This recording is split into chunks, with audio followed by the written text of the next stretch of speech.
함께 사도신경으로 신앙 고백하시겠습니다. 전능하사 천지를 만드신 하나님 아버지를 내가 믿사오며 그 외아들 우리 주 예수 그리스도를 믿사오니 이는 성령으로 잉태하사 동정녀 마리아에게 나시고 본디오 빌라도에게 고난을 받으사 십자가에 못 박혀 죽으시고 장사한 지 사흘 만에 죽은 자 가운데서 다시 살아나시며 하늘에 오르사 전능하신 하나님 우편에 앉아 계시다가 저리로서 산 자와 죽은 자를 심판하러 오시리라. 성령을 믿사오며 거룩한 공회와 성도가 서로 교통하는 것과 죄를 사하여 주시는 것과 몸이 다시 사는 것과 영원히 사는 것을 믿사. 다 함께 찬송가 95장 찬양하시겠습니다.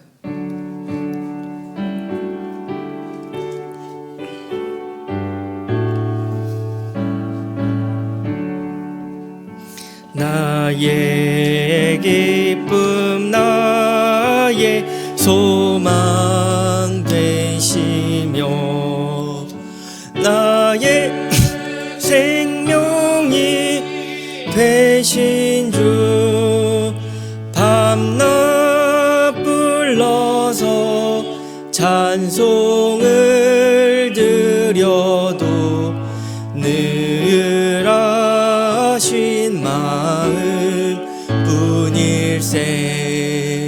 나의 사모하는 선한 목자는 어느 꽃다운 동산에 양의 무리와 늘 함께 가셔서 기쁨을 함께 하실까. 길도 없이 거친 넓은 들에서 갈 길 못 찾아 애쓰며 이리저리로 헤매는 내 모양 저 원수 조롱하도다. 주의 자비롭고 화평한 얼굴 모든 천사도 반기며 주의 놀라운 진리의 말씀에 전지가 화답하도다. 나의 진정 사모하는 예수님 음성조차도 반갑고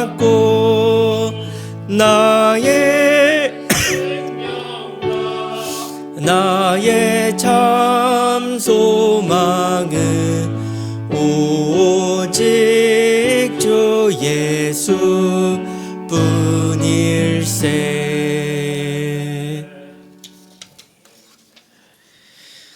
오늘 우리가 나눌 하나님의 말씀은 호세아서 10장 1절부터 4절의 말씀입니다.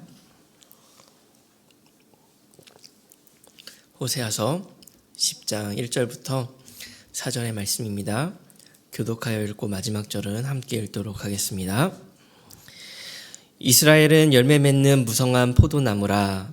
그 열매가 많을수록 제단을 많게 하며 그 땅이 번영할수록 주상을 아름답게 하도다. 그들이 두 마음을 품었으니 이제 벌을 받을 것이라. 하나님이 그 제단을 쳐서 그들이 이제 이르기를 우리가 여호와를 두려워하지 아니하므로 우리에게 왕이 없거니와 왕이 우리를 위하여 무엇을 하리요 하리로다. 그들이 헛된 말을 내며 거짓 맹세로 언약을 세우니 그 재판이 밭지랑에 돋는 독초 같으리로다. 아멘. 오늘 우리가 함께 읽은 성경의 본문은 호세아서 10장의 말씀입니다. 지금까지 선포되었던 메시지들과 마찬가지로 이스라엘이 돌아오기를 기다리시며 하나님께서는 그들의 마음을 두드리시며 말씀이 선포되어집니다. 오늘 우리가 이 말씀 가운데 우리의 마음을 여지없이 두드리시는 하나님 앞에 서는 시간이 되기를 간절히 소망합니다. 오늘 말씀 1절은 이렇게 기록을 하고 있습니다. 이스라엘은 열매 맺는 무성한 포도나무라. 그 열매가 많을수록 제단을 많게 하며 그 땅이 번영할수록 주상을 아름답게 하도다. 아멘. 성경에서 포도나무의 비유는 구약과 신약 모두에 나올 만큼 자주 등장하는 비유입니다. 포도나무에 있어서 가장 중요한 것은 무엇이겠습니까? 그것은 열매입니다. 우리가 여기서 1절의 말씀을 잘 보아야 할 필요가 있는데요. 우리가 가진 개역개정 성경은 무성한 포도나무다라고 번역하였는데 이것은 70인역에 따라 해석한 것입니다. 여기서 무성한이라고 번역된 단어는 히브리어로 바카크라는 단어인데요. 사실 이 단어는 이중적인 의미를 가지고 있습니다. 무성하다라는 의미도 있지만 사실 그 용례가 많이 쓰이진 않았고요. 히브리어 사전에서는 오히려 공허하다, 텅 비었다라는 뜻으로 상반된 뜻이 기록되어져 있습니다. 텅 비었다라는 뜻으로 훨씬 더 많이 사용된다라는 것이죠. 그래서 어떤 번역의 성경에서는 무성한 포도나무다라고 하고 어떤 것은 비어있는 포도나무다라고 해석을 하고 있으니 그 의미가 상반된 것처럼 느껴집니다. 이 이중적인 의미의 단어로 말미암아 우리를 이 말씀에 집중하게 하시고 곱씹어서 생각하게 하시는 그 하나님의 인도하심을 따라 더 깊은 묵상의 자리로 나아가기를 간절히 소망합니다. 무성한 포도나무라고 번역한 이유는 무엇이냐 하면요. 뒤에 나오는 많은 열매 때문이라고 봅니다. 그래서 우리가 가진 한글 성경의 의미를 잘 생각해 보면 이스라엘은 무성한 포도나무라는 것이에요. 많은 축복을 받았고 많은 열매를 맺었습니다. 하나님께서 베풀어 주신 축복이 그 이스라엘 백성 가운데 있다는 것입니다. 그런데 열매가 많을수록 그것을 하나님께 감사하지 않는 것입니다. 오히려 제단을 많게 하면서 그 땅이 번영할수록 주상을 아름답게 한다라는 의미로 기록되어져 있는 것입니다. 여기서 히브리어로 해석해 보자면 이스라엘은 텅 빈 포도나무입니다. 그 다음에 나오는 열매가 많을수록이라는 말도 문자적으로 해석하면 자기를 위해 열매를 맺는다라고 기록하고 있어요. 재미있는 표현이죠. 포도나무가 왜 열매를 맺습니까? 누구를 위해 열매를 맺습니까? 자기 자신입니까? 아닙니다. 예수님께서 성전에 올라가실 때에 열매 없는 무화과 나무를 보시며 어떻게 하셨습니까? 저주를 하셨습니다. 그 이유가 무엇이냐면 그 열매가 무화과 나무를 위한 것이 아니기 때문이죠. 이스라엘의 모습을 보십시오. 그들이 맺는 열매가 누구를 위한 것입니까? 자기 자신을 위한 것 아닙니까? 여러분 혹시 농사를 지어 보셨습니까? 옥수수를 보면요. 아마 안 키워 보셨겠지만요. 옥수수 대궁 하나에 옥수수가 몇 개 있어야 먹음직한 옥수수가 될까요? 저는 옥수수의 고장 강원도 홍천에서 자랐는데요. 보면요. 먹음직한 옥수수가 맺기 위해서는 옥수수 대궁 하나에 하나의 옥수수만 남겨놓아요. 우리에게 시중에서 사는 이쁜 옥수수는 한 대궁에 하나씩 있는 것들입니다. 하나만 남기고 미리 속간해 주는 거예요. 그래서 하나의 열매에 영양분이 가서 먹음직한 열매가 되는 것이에요. 모든 과수나무들은 좋은 열매를 맺기 위해 때에 맞게 가지치기를 해야 합니다. 왜입니까? 열매는 나무를 위한 것이 아니라 열매를 먹는 사람을 위한 것이기 때문이죠. 무슨 말을 하고 싶은 거냐 하면요, 포도나무의 입장에서 자기 자신을 위해 맺는 열매는요, 제대로 된 가치의 열매일 수 없다라는 거예요. 자기 자신을 위해 가지를 치겠습니까? 아픈데 뭐하러 가지를 칩니까? 나 이만큼 열매를 맺었어 자랑하기 위해서는요, 많은 열매를 맺어야 하는 겁니다. 그러나 열매가 많이 달리면 달릴수록 먹을 수 있는 진짜 열매는 없는 것이에요. 제가 두 가지 해석을 길게 설명을 드렸지만 이 두 가지 해석이 모였을 때 비로소 확실하게 보이는 열매의 초점은요, 많은 열매가 아닙니다. 누구를 위한 열매냐는 것이에요. 사랑하는 성도 여러분, 우리의 삶에 누구를 위한 열매를 맺고 있습니까? 이스라엘이 지금 누구를 위한 열매를 맺고 있습니까? 하나님을 위한 열매가 아니었다라는 것이에요. 열매가 많으면 무엇합니까? 그것을 가지고 우상숭배를 하는 것을요. 자기 자신을 위하여 열매를 맺다 보니 하나님을 위한 열매는 텅텅 비어 있다는 것입니다. 오늘 말씀이 우리의 심령을 강타하는 질문이 무엇입니까? 너의 열매가 누구를 위한 열매냐는 것이요. 2절은 말씀합니다. 그들이 두 마음을 품었으니 이제 벌을 받을 것이라. 하나님이 그 제단을 쳐서 깨뜨리시며 그 주상을 허시리라. 이스라엘은 두 마음을 품었습니다. 하나님께서 가장 싫어하시는 것이 두 마음입니다. 하나만 품어야 하는데 두 개예요. 여기서 가장 큰 문제가 무엇입니까? 우리가 욕심이 많아서 여러 가지 일을 하는 사람에게 그런 말을 하죠. 하나라도 제대로 해. 두 가지 마음을 가진 것에 대한 가장 큰 맹점이 무엇이 있냐면요, 많다는 것이 아닙니다. 어느 것 하나 제대로 된 것이 없다는 것이에요. 하나님을 제대로 섬기지 못하고 그렇다고 아주 우상을 제대로 섬기겠습니까? 적나라하게 이야기하면 우상조차 제대로 섬기는 것도 아닌 거예요. 우리의 모습을 돌아보기를 간절히 소망합니다. 우리의 삶에도 두 가지 마음이 있지 않습니까? 하나님이냐 세상이냐. 크리스찬으로 살아가는데 이 고민을 안 겪는 사람이 있겠습니까? 그런데 문제가 있어요. 하나님도 제대로 섬기지 못하고 그렇다고 세상적으로 살아가는 것도 아닙니다. 어느 것 하나 제대로 하는 것이 없는 겁니다. 그런데 두 마음 사이에서 갈등하는 이유, 어느 것 하나 제대로 살아갈 수 없는 이유가 무엇입니까? 사실은 나를 위한 삶을 살아가기 때문인 것이에요.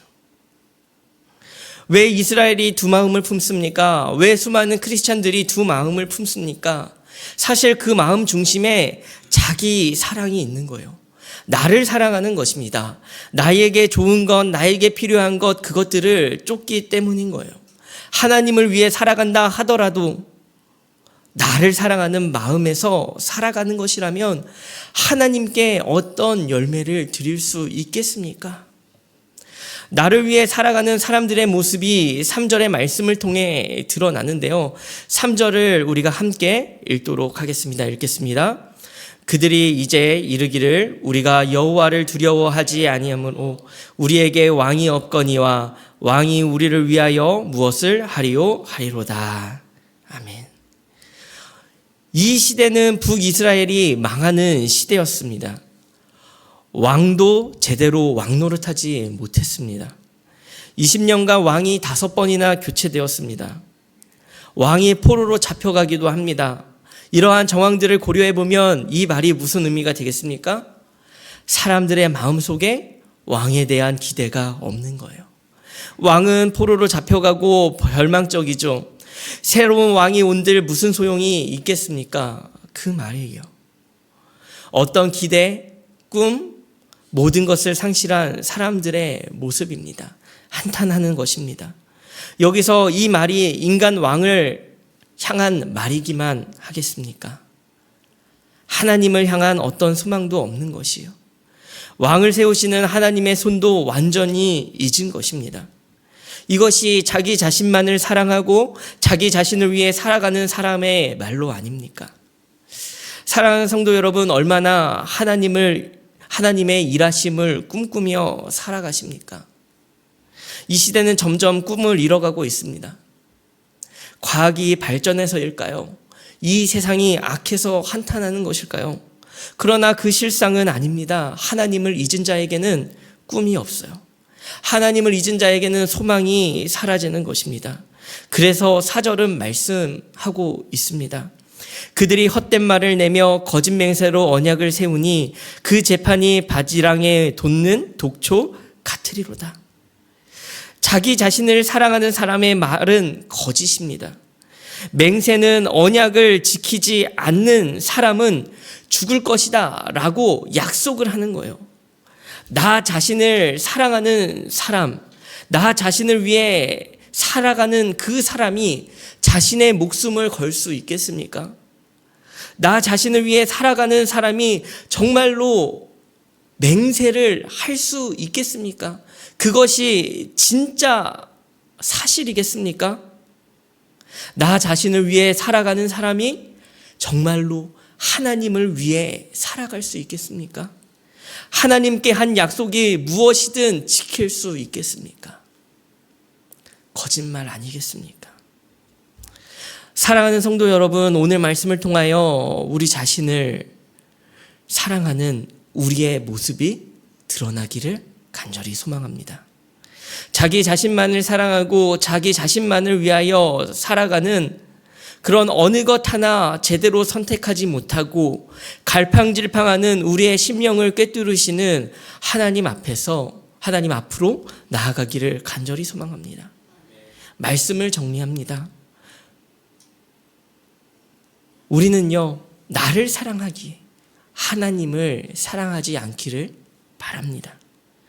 하나님을 참으로 사랑하는 마음으로부터 나 자신을 사랑하고 이웃을 사랑할 수 있는 그러한 삶을 살아가기를 간절히 소망합니다.